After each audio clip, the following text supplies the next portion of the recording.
I'm going to do one problem involving theoretical probability and relative frequency probability, and then we're going to look at something called subjective probability. So the problem says you toss a coin 100 times and only get 12 heads. Do you have reason to suspect that the coin is unfair? And explain your reasoning. Okay, so let's calculate the relative frequency probability.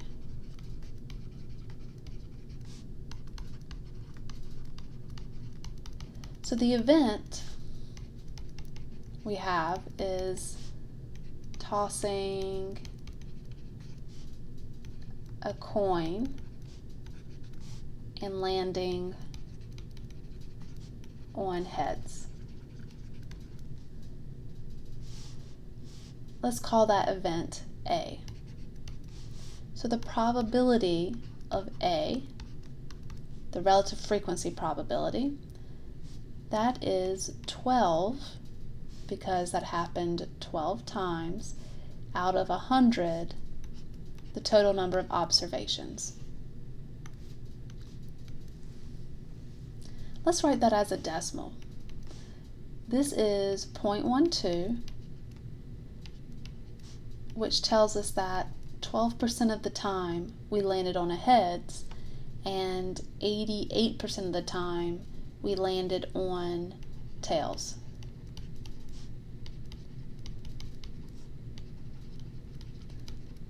Now let's compare this to the theoretical probability.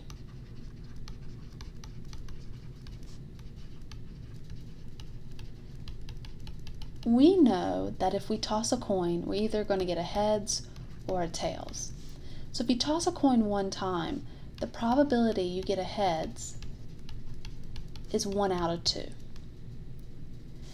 So it's safe to say that 50% of the time you get heads and 50% of the time you get tails.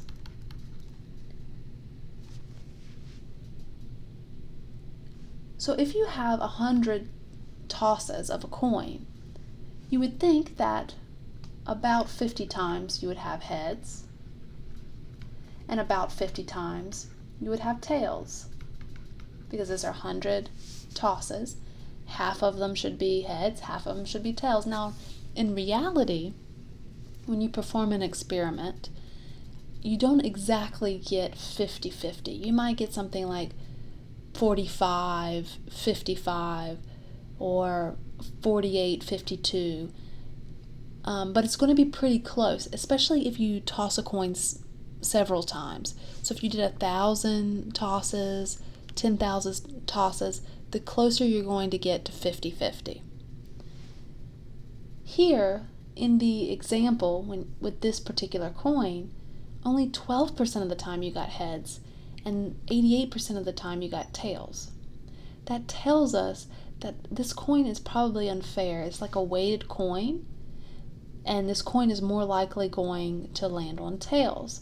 So I would say that this coin is an unfair coin.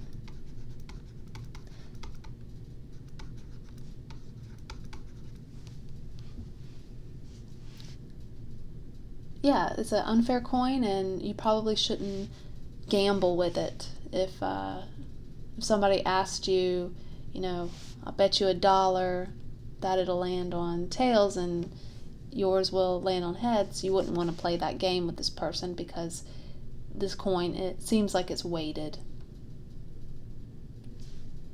Alright, the last thing we're going to talk about for this section is something called subjective probability. Now this is a probability that's an estimate based on experience and intuition. There's no calculations involved here. It's just like a gut feeling. And we're not going to talk about this much. We're just going to look at 2 examples of this. I'm sure you've seen this in everyday life, just so that you know when you come across it on the homework and it asks you, is this theoretical, relative frequency, or subjective probability, you'll know which one to choose. What is the probability a baby will walk before he or she is 5 months old? Okay, so this is going to be subjective. We're going to get a quick answer to this, and that answer, I'm going to say, is a 0% chance, which tells us that the probability of the baby walking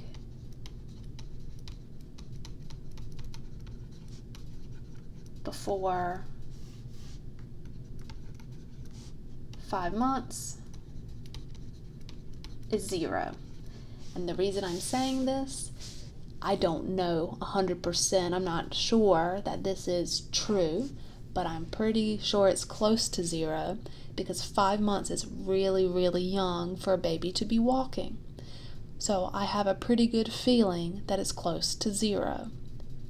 I don't have to calculate it to know that it's going to be close to 0. This is just based on my knowledge of babies. The next example says, Sarah says she is happy 80% of the time, or 0.8 probability. This is also subjective because you know that Sarah didn't go every day and calculate if she was happy that day and then counted how many times she was happy and how many days altogether she counted. She didn't do any kind of calculation. This is just like a gut feeling. 80% of the time I'm happy, so it's subjective.